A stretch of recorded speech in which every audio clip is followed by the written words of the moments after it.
Mark 4, Parable of the Soils.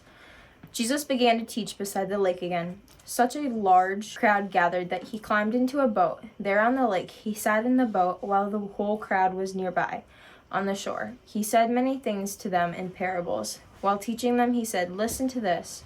A farmer went out to scatter seed. As he was scattering seed, some fell on the path, and the birds came and ate it. Other seeds fell on rocky ground, where the soil was shallow. They sprouted immediately because the soil wasn't deep. When the sun came up, it scorched the plants, and they dried up because they had no roots. Other seed fell among thorny plants. The thorny plants grew and choked the seed, and they produced nothing. Other seed fell into good soil and bore fruit. Upon growing and increasing, the seed produced in one case a yield of 30 to 1, in another case a yield of 60 to 1, and in another case a yield of 100 to 1. He said, "Whoever has ears to listen should pay attention." Jesus explains his parable.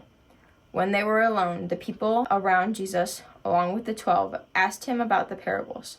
He said to them, "The secret of God's kingdom has been given to you, but to those who are outside, everything comes in. Parables, this is so that they can look to see, but have no insight. They can hear, but not understand. Otherwise, they might turn their lives around and be forgiven. Don't you understand this parable? Then how will you understand all the parables? The farmer scatters the word. This is the meaning of the seed that fell on the path. When the word is scattered and people hear it, right away Satan comes and steals the word that was planted in them. Here's the meaning of the seed that fell on rocky ground. When people hear the word, they immediately receive it joyfully. Because they have no roots, they last for only a little while. When they experience distress or abuse because of the word, they immediately fall away. Others are like the seed scattered among the thorny plants. These are the ones who have heard the word, but the worries of this life, the false appeal of wealth, and the desire for more things break in and choke the word, and it bears no fruit. The seed scattered on good soil are those who hear the word and embrace it. They bear fruit, in another case a yield of 30 to 1, in another case 60 to 1, and in another case 100 to 1. Parables about lamps and measures. Jesus said to them, "Does anyone bring in a lamp in order to put it under a basket or a bed? Shouldn't it be placed on a lampstand? Everything hidden will be revealed, and everything secret will come out into the open. Whoever has ears to listen should pay attention." He said to them, "Listen carefully. God will evaluate you with the same standard you use to evaluate others. Indeed, you will receive even more. Those who have will receive more. But as for those who don't have, even what they don't have will be given away from them." More parables about God's kingdom. Then Jesus said, "This is what God's kingdom is like. It's as though someone scatters seed on the ground, then sleeps and wakes night and day. The seed sprouts and grows, but the farmer doesn't know how. The earth produces crop all by itself. First the stalk, then the head, then the full head of grain.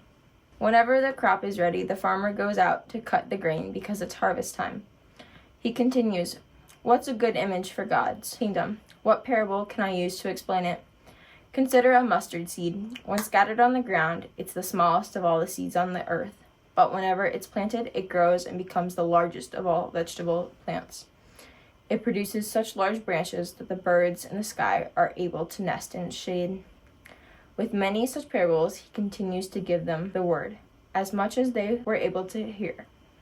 He spoke to them only in parables, then explained everything to his disciples when he was alone with them. Jesus stops a storm. Later that day, when anything came, Jesus said to them, "Let's cross over to the other side of the lake."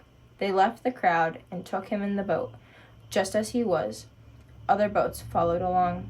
Gale force winds arose and waves crashed against the boat, so that the boat was swamped. But Jesus was in the rear of the boat, sleeping on a pillow.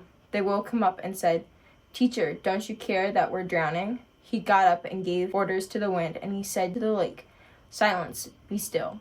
The wind settled down, and there was a great calm.